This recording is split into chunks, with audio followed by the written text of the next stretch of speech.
Oi, gente, tudo bem? Olha, eu já começo esse vídeo com convidada no nosso sofá, um sofá especial. A Anne tá super feliz de estar nesse sofá, gente. Muito, gente. Então. A gente pagou bem barato nesse sofá. Mas é bom, amor, a gente deixa o sofá especial, entendeu? Pra ficar Aliás, uma coisa lojas de sofá, se da quiser emoção. mandar um sofá pra gente, Doutora Anne Barroso, psiquiatra. A Anne vai ajudar a gente a falar um pouquinho sobre saúde mental, um assunto que, com certeza, você procurou, pesquisou, se interessou em 2020 e 2021, né, Anne? Com certeza. Que fase, gente, que momento difícil. Mas conversando com a Anne, eu quis fazer um vídeo, e acho que é importante a gente falar sobre isso, principalmente para falar com as mulheres. Não que seja um problema que não acontece com os homens, a Anne também vai explicar um pouquinho melhor sobre isso.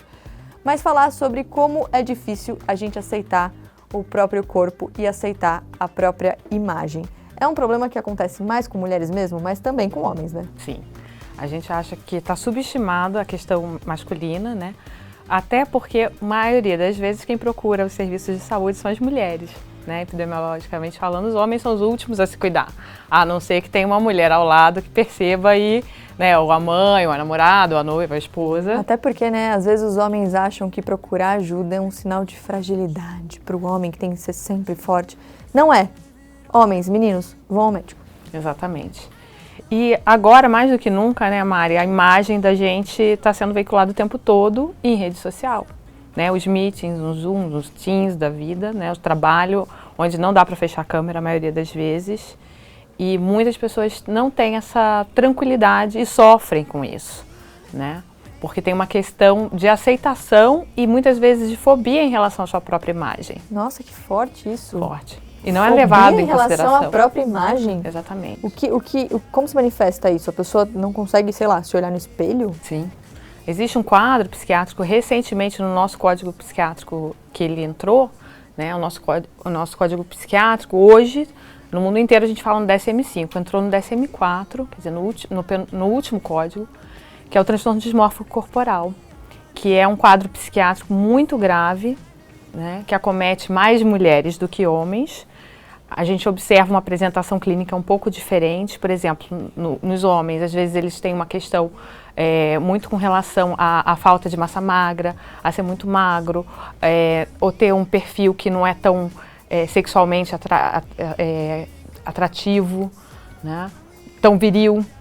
E aí, muitas das vezes eles se submetem a tratamentos estéticos muito caros, se submetem a situações de risco e lesões por excesso de carga, né, de malhação, de atividades físicas, uso, muitas das vezes indiscriminado, sem acompanhamento, de hormonioterapia, né, para ganhar massa muscular magra, uso de hormonioterapia e outras substâncias para melhorar o desempenho sexual. Então, é um quadro também que acontece nos homens.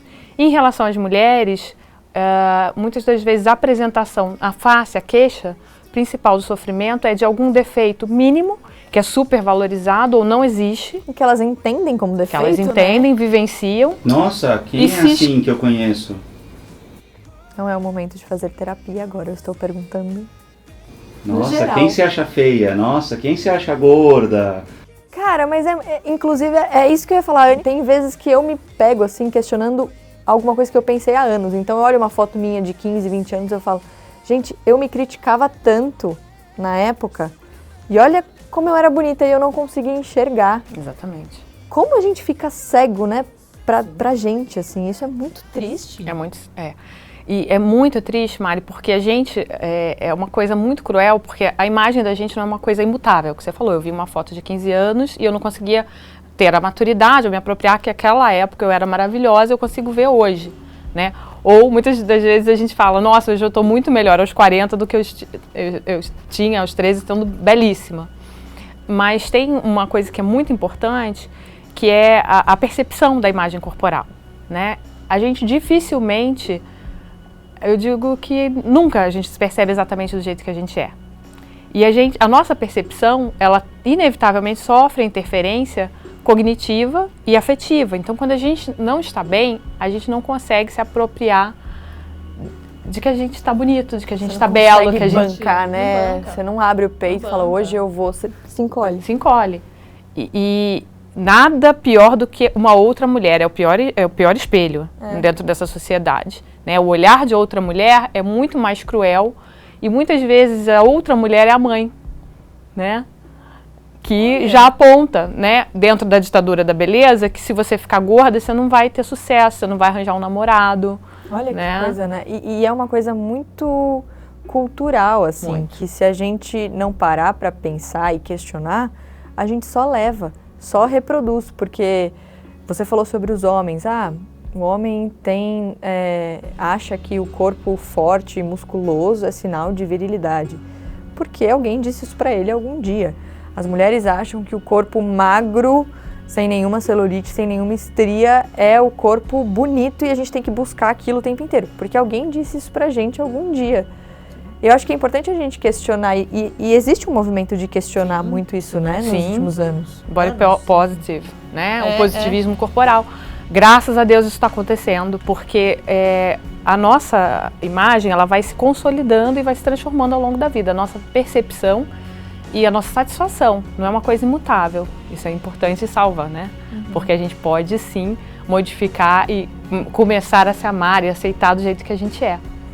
E ser menos cruel com a gente ser mesmo, menos cruel, né? menos ser mais duro. gentil, Principalmente a mulher com outra mulher. Eu insisto nisso, porque é um espelho muito E é um espelho que muitas vezes a mulher nem percebe. Então a sociedade, além de dizer para a mulher que ela tem que ser magra, alta, cabelo liso e, enfim, bem-sucedida, engraçada, simpática, é muita coisa para ser. É muita coisa para ser o tempo inteiro. boa mãe. Ela diz boa mãe, boa filha, executiva, boa funcionária, enfim, boa mulher. Muito difícil. Enfim, a gente tem que ser tudo. Ao mesmo tempo, ela coloca a outra mulher sempre como competidora, né? Como uma rival. Então, por muito tempo, a gente entendeu a outra mulher como competição, quando na verdade não tem que ser, né? Não tem. Tem que se aliar, tem que se ajudar, né? E já na primeira infância, Mari, você conhece alguma princesa da Disney que tenha sobrepeso ou obesidade? Não, e a gente não tinha essa referência, né? Alguma princesa da Disney, hoje a gente tem, né, princesas negras, cabelos enrolados, né, mas a gente não tem esse ideal de beleza. As capas de revista, não precisa a gente pensar muito a modelagem de roupa, né? Você tem que encaixar naquela roupa. Se você vai em determinadas grifes, você não consegue entrar, não consegue vestir. Eu lembro de uma vez que eu entrei numa loja que tinha o tamanho PMG. E aí eu vi um vestido que eu gostei, que só tinha P e M. Falei, ué, por que esse vestido especificamente não tem o G? E aí eu perguntei, e aí a vendedora falou, esse modelo não tem G. E eu fiquei pensando muito nisso, sabe? Sobre como muitas vezes as possibilidades são muito menores para muita gente. Então, você entrar numa loja e numa loja o P ser de um tamanho, na outra loja ser de outro, o G ser de um, o outro ser de outro. Isso mexe com a nossa cabeça.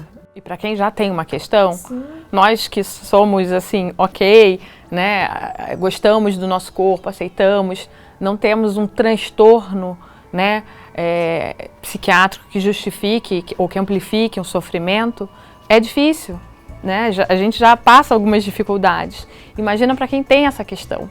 Né? Os espelhos, a luz da cabine, o espaço da cabine, né? Os espaços urbanos que a gente circula, cadeira de avião, né? Cadeira de salão de beleza, muitas vezes. Então, a gente já, o posicionamento de espelhos, de luzes, muitos são feitos com estratégia para justo valorizar a sua imperfeição, te criar uma angústia, né? Se você for ver muito do comportamento de consumo, pessoas estudam sabotando isso para você se sentir mais angustiado e consumir mais, né? Ou você criar, aumentar um sofrimento para você ir buscar uma indústria nunca cresceu tanto quanto a de emagrecimento. A gente vive um momento onde, por exemplo, nunca se fez tanta dieta e nunca se teve tanta obesidade. Já tem gente já estudando e de uma forma muito consistente de que a dieta é um fator predisponente para a obesidade, né? Então, a gente, dentro dessa ditadura de beleza, isso é muito estabelecido na psiquiatria. Se tem um fator determinante que possa desenvolver um quadro alimentar, é a questão cultural ligada à imagem, à valorização da imagem, essa ditadura da beleza, a valorização da imagem. Então, tem um estudo no final da década de 80, 90, que nas Ilhas Fiji, onde não havia veiculação de nada ocidental. As mulheres viviam dentro do padrão cultural de beleza aceitável para aquela região. Foram veiculadas vários programas, várias novelas, várias séries com um padrão ocidental de beleza. E após um tempo de segmento, que agora eu não me lembro se foram 3, 5 anos, começaram a surgir as primeiras sintomatologias alimentares. Nossa. Então, sim, essa questão cultural e de valorização da imagem é um fator de risco para os transtornos alimentares. A gente sabe que reforça muito o sofrimento, mesmo em quem não tem nenhuma sintomatologia psiquiátrica. Sim. A gente se angustia. Você que trabalha com a imagem, a gente sabe que existe uma rigidez em relação, né, julgamento um julgamento muito cruel. E assim, a gente não está falando em quem está empregando, a gente está falando do público. E mais, muitas vezes, em cima da própria mulher, porque o homem que envelhece, ele fica charmoso. A mulher que envelhece... Não pode. Não pode. Ela tem que cuidar da ruga, então é cruel de maneiras diferentes para o homem e para a mulher. E o crivo é diferente. É totalmente diferente. Pensando no nosso lado aqui, que é o lado da informação, você falou sobre dieta, e eu cresci ouvindo muita gente falando, tô fazendo dieta, não estou comendo isso, estou restringindo isso, eu estou ficando 12, 15 horas sem comer. E até certo momento da minha vida, eu normalizava aquilo, porque era normal. Só que hoje a gente era chique falar que estava dieta, né? Nossa. E a gente e se a pessoa emagrecia, era quase como um parabéns. Nossa, você atingiu o seu objetivo. Uau, você deixou de fazer tudo que você tem que fazer, você deixou de ter prazer. E saúde para o seu objetivo. E parabéns, a gente dava parabéns. Que bom que a gente vem questionando cada vez mais isso e tentando mudar de dieta para reeducação alimentar. E aí que eu entro com a ideia da informação. Porque essa desinformação, de restrição, de fazer uma dieta muito louca, enfim, prejudicar a sua saúde mesmo, é algo muito preocupante, né? Então, cada vez mais é uma coisa que eu tento mudar em mim.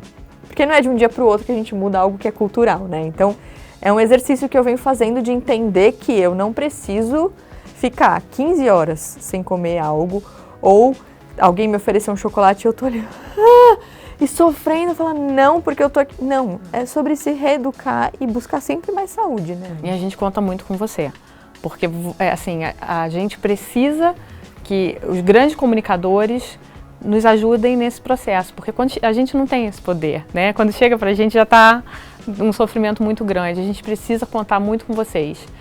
E o que eu acho que a gente tem que contar muito com vocês é nesse sentido de aceitar as mudanças culturais, aceitar padrões diferentes, de qual a gente não está falando só de tamanho, formato, cor, né? Somos diferentes e ok. E eu acho muito importante, Mari, também desmistificar que existem coisas que são, por exemplo, alimentos que não são legais, que são alimentos proibidos, vilões são da os vilões. Sua dieta. Quando tinha isso em revista? Em revista, capa de revista, né? Com aquele xizinho ou quase uma caveira, né? Em cima de uma barra de chocolate ou de um hambúrguer. Gente, o dia que o chocolate for o meu vilão, o que aconteceu com o mundo, sabe? É tipo o meu melhor amigo na vida, assim. Então, demonizar de certa maneira esses alimentos é horrível também. Não, não faz nenhum sentido, né? Eu não sou nutricionista, mas eu trabalho com equipe multidisciplinar e a gente reforça muito isso. A gente vê que isso está muito consolidado na cultura, né? Então a gente tem que desconstruir, leva tempo. E a gente precisa contar muito com essa informação. E hoje em dia também me assusta muito, eu fico muito preocupada, eu acho que esse espaço é importante para a gente ressaltar, que muitas pessoas de rede social, né, seja canais ou outro tipo de mídia, não são nutricionistas, estão falando sobre dieta. Sim! Tá tudo isso errado, é assustador, né? Então, vamos, assim, cada um tem o seu papel. Eu não sou jornalista, eu não vou falar sobre jornalismo. E é irresponsável fazer isso, É irresponsável. Né? E, assim, não só é tão irresponsável, como eu digo que é perigoso, né? É perigoso. É perigoso. Você achar que você tem ali a autoridade para guiar a vida de uma pessoa. Gente, isso é um risco muito grande, né? Então, Aproveitando que a gente está falando de internet, a internet trouxe também outra questão para essa discussão, que é, hoje em dia, se você posta uma foto, você tem que seguir aquele padrão. E você pode editar essa foto. Então, essa distância, né, do que a gente para o que a gente publica, muitas vezes é muito grande, né? Então, a gente busca o tempo inteiro mostrar o que as pessoas querem ver, né? Buscar essa aceitação. Hoje, a internet potencializou isso? Potencializou muito, muito mesmo. E os trabalhos com imagens são, assim, infindáveis, as possibilidades. E os ideais que são colocados, as imagens muitas vezes inatingíveis, né? De uma forma saudável. E nunca, nós somos campeões em cirurgia plástica, né, no mundo. Nunca se buscou tanto procedimento, mesmo num período de pandemia. Olha que curioso. Né? E a gente fica buscando uma realidade diante das câmeras que é muito diferente. Quantas vezes eu não vejo uma imagem ou uma atitude postada e você vai ver nos bastidores é outra realidade, né? E a fragilidade porque a gente não tem acesso a quem está assistindo, a fragilidade de quem está assistindo. E quem está mandando a informação, quem está produzindo essa informação, a maioria das vezes não tem comprometimento com o que está falando. Então, isso é muito perigoso. Né? É super importante, deu voz para muita gente, mas muitas das pessoas que ficam muito tempo em rede social estão doentes. Aliás, muitas das vezes elas têm essa possibilidade de comunicação ou a única possibilidade de entretenimento. Nossa, você vive um mundo totalmente descolado da realidade física, digamos assim. Então a gente conversou bastante sobre esse assunto, que eu acho que é muito importante. Eu adoro falar sobre isso, porque quando a gente fala de internet, eu acho que é importante que a gente use esses espaços para espalhar informação responsável com especialistas que são autoridade no assunto. E é importante também que cada vez mais a gente tenha pessoas diferentes ocupando espaços na internet para a gente se ver, né? Porque até então só um grupo de pessoas conseguia se ver, se identificar com o que a gente tinha na comunicação. Então, que cada vez mais a gente tenha pessoas muito diferentes falando e se posicionando. Para encerrar, como saber que eu preciso procurar ajuda profissional se eu tenho um problema com a minha imagem? É o que eu digo. Me olhei no espelho e me achei gorda. Eu imagino que muitas mulheres que estão assistindo se sintam assim. Não gosto do meu cabelo. Pode acontecer. Mas quando cheguei naquele limite, que é o caso de procurar ajuda. É um limite muito tênue, né? E quem está em sofrimento, muitas das vezes, entra em negação, né? Não tem a crítica e muitas das vezes, quanto mais grave, menor a crítica, né? De que eu estou doente ou tenho algo que realmente tenho que tratar.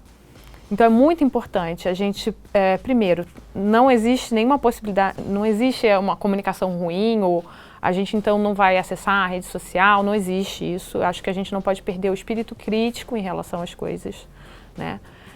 Questionar o que está sendo veiculado, isso é muito tranquilo, e isso faz parte da educação, né? Então, a gente pode ensinar os nossos filhos, porque a gente está falando de doenças que são muito prevalentes na adolescência. E de crianças, né? Que estão se desenvolvendo nesse mundo, nesse mundo digital, e acontece muito na adolescência e no início da idade adulta.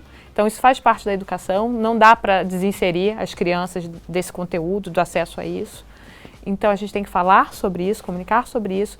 Quando a gente tem um sofrimento muito grande, quando a gente deixa de fazer coisas que traziam prazer, que traziam relações interpessoais, quando a gente começa a se esconder disso, evitar e sofrer, já passou a linha. Aí a gente tem que procurar ajuda. E eu sou psiquiatra, mas a primeira porta de entrada muitas das vezes é um pediatra, muitas das vezes é um endocrinologista, é o ginecologista ou um psicólogo. E aí, graças, assim, a gente cada vez falando mais sobre isso, eles encurtam o caminho até a gente. E vou falar mais uma vez. Procurem conteúdo seguro na internet. Procurem informação de pessoas que estudaram para aquilo, que se formaram naquilo, pessoas que são autoridade no assunto. Tomem cuidado com informações que podem prejudicar a sua saúde. A gente está falando sobre saúde E vou encerrar dizendo que todo mundo que tá assistindo, você, a Anne, eu, todo mundo que tá aqui, ó, atrás, é todo mundo lindo, tá, gente? Do jeito que é. Obrigado. A gente é todo mundo lindo e vamos fazer esse exercício de se achar bonito Aceitação. por dentro e por fora também, né? Principalmente. Esse discurso é importante. Dentro e fora não se separam. Eu sou linda. Maravilhosa. Adorei. Vou encerrar assim que, ó, tô me achando. Gente, um beijo enorme. E obrigada, Anne. Foi um prazer enorme ter você aqui.